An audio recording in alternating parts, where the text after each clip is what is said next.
Hey friends, welcome back to my house. It's nighttime here at my house. I don't know about y'all's house. And I'm in my office where I work every day for the behind the scenes of you guys learning at home. And I have a special coworker that's going to join us for our story this evening or today whenever you're watching it.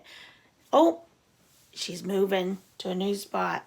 It's my Oreo. She's been hanging out with me as I've been preparing to read, and she's going to listen in while we read our next chapter of the miraculous journey of Wdward Tulane. Now, when we last left off, we were hearing how Wdward was really loving his life as a traveler. In the story, they call them hobos with Bull and Lucy.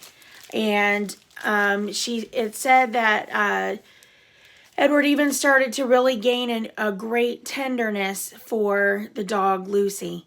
He got to where he was getting used to hearing her sounds at night when she would dream, and that he was surprised that he began to grow the tenderness for Lucy, and even having Lucy's muzzle on him while she slept. If you remember, he didn't like dogs before because of the event that happened when the neighbor dog got a hold of him and shook him hard at Abilene's home.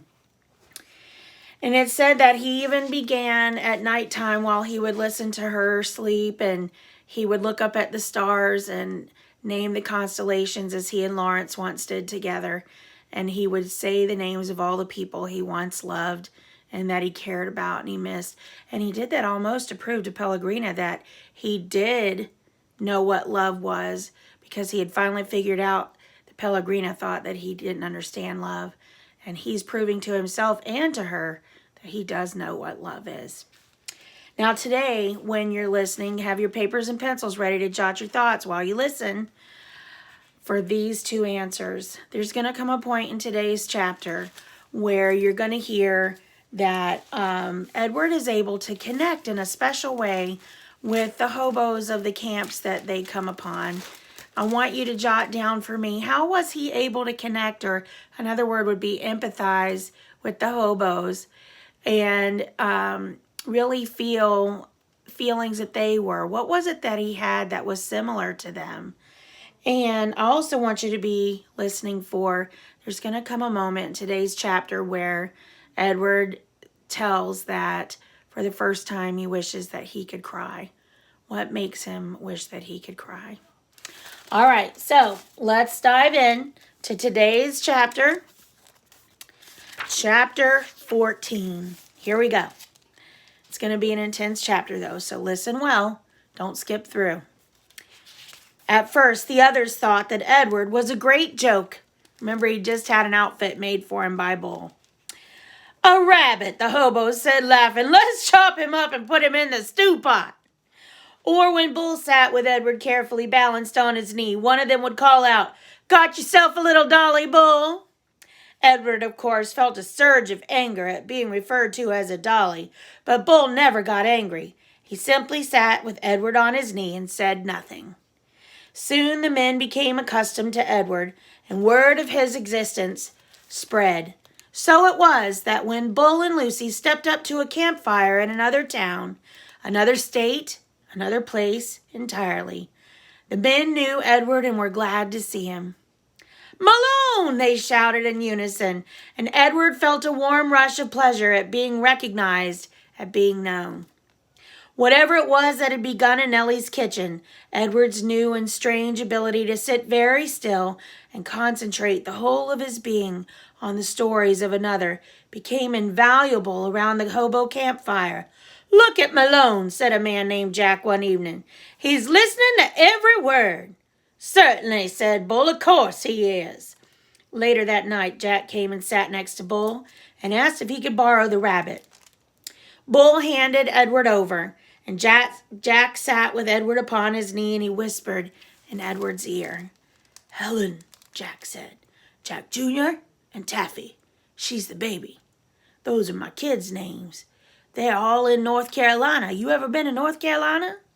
It's a pretty state. That's where they are, Helen, Jack Jr. and Taffy. You remember their names, okay, Malone?" After this, wherever Bull and Lucy and Wdward went, Some tramp would take Edward aside and whisper the names of his children in Edward's ear. Betty, Ted, Nancy, William, Jimmy, Eileen, Skipper, Faith. Edward knew what it was like to say over and over again the names of those you had left behind. He knew what it was like to miss someone. And so he listened, and in his listening his heart opened wide and then wider still. The rabbit stayed lost with Lucy and Bull for a long time. Almost 7 years passed. And in that time Edward became an excellent tramp, happy to be on the road, restless when he was still. The sound of the wheels on the train tracks became a music that soothed him. He could have ridden the rails forever. But one night, in a railroad yard in Memphis is in Tennessee, as Bull and Lucy slept in an empty freight car and Edward kept watch, trouble arrived. A man entered the freight car and shone a flashlight in Bull's face and then kicked them awake. "You bum," he said, "you dirty bum, I'm sick of you guys sleeping everywhere. This ain't no motel." Bull sat up slowly and Lucy started to bark. "Shut up," said the man. He delivered a swift kick to Lucy's side that made her yelp in surprise. All his life, Edward had known what he was. A rabbit made of china. A rabbit with bendable arms and legs and ears. He was bendable, though. Only if he was in the hands of another, he could not move himself. And he had never regretted this more deeply than he did that night when he and Bull and Lucy were discovered in the empty rail car. Edward wanted to be able to defend Lucy, but he could do nothing. He could only lie there and wait. "Say something," said the man to Bull. Bull put his hands up in the air. He said, "We're lost." "Lost? You bet you're lost." And then the man said, "What's this?" And he shone the light on Edward. "That's Malone," said Bull. "What?" said the man. He poked at Edward with the toe of his boot. "Things are out of control. Things are out of hand. Not on my watch. No, sir. Not when I'm in charge." The train suddenly lurched into motion. "No, sir," said the man again. He looked down at Edward. "No free rides for rabbits." He turned and flung open the door of the railroad car. And then he turned back, and with one swift kick, he sent Edward sailing out into the darkness. The rabbit flew through the late spring air. Far behind him, he heard Lucy's anguished howl. "Oh!" she cried. Edward landed with a most alarming thump, and then he tumbled and tumbled and tumbled down a long, dirty hill. When he finally stopped moving, he was on his back, staring up at the night sky. The world was silent. He could not hear Lucy. He could not hear the train. Edward looked up at the stars. He started to say the names of the constellations, but then he stopped. "Bull," his heart said. "Lucy."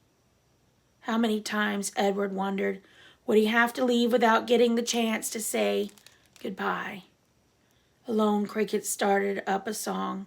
Edward listened, and something deep inside him ached. He wished that he could cry.